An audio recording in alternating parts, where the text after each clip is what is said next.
Chalk பீஸில் pregnancy kit எப்படி செய்யுதுன்னு பார்க்க போகிறோம். ஃபஸ்ட்டு அந்த கார்னரில் உள்ள லைனை அழகாக வரையணும். அப்படி லைட்டாக ஓரங்களில் ஒரே அளவு இருக்க மாதிரி வரையணும். வரைஞ்சிட்டு அதை கொஞ்சம் ஸ்ட்ரென்தன் பண்ணணும். கொஞ்சம் திக்காக தெரியுற மாதிரி நல்லா தோண்டி விடணும்.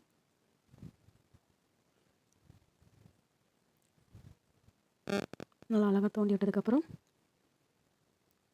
அதுக்கு நல்லா டீட்டெயிலிங் கொடுக்கணும். அடுத்து இந்த கார்னரில் ஒரு சின்ன ரவுண்டு அப்படி லைட்டாக மெதுவாக பொறுமையாக தோண்டி எடுக்கணும். இல்லைனா சாக் பீஸ் உடஞ்சிரும், இல்லைனா அந்த சைடு ஓட்டு விழுந்துடும். அடுத்து இங்கோடைய ஒரு ஷேப் கரெக்டாக அந்த 2 கோடு வர்றதுக்கான அந்த இது அழகாக கர்வ் பண்ணி எடுக்கணும். எடுத்துட்டா முடிஞ்சுது, அவ்வளோதான். பொறுமையாக செய்யணும். வேகமாக பண்ணோன்னா சாக் பீஸ் உடஞ்சிரும். அடுத்து இதுக்கு கலர் பண்ணி எடுத்தால் அழகான கிட் ரெடி ஆகிடும். இது என்னோடய ஃப்ரெண்ட் ஒருத்தி பண்ண சொன்னால் அவளுக்காண்டி பண்ணியிருக்கேன். பார்த்துட்டு எப்படி இருக்குன்னு கமெண்ட் பண்ணுங்கள். பிடிச்சிருந்தால் லைக் பண்ணுங்கள். அவ்வளோதான். ஒயிட் கலர் கொடுத்துட்டு அதுக்கு முன்னாடி ரெட் கலர் பெயிண்ட் வச்சு வரைஞ்சிட்டா முடிஞ்சு.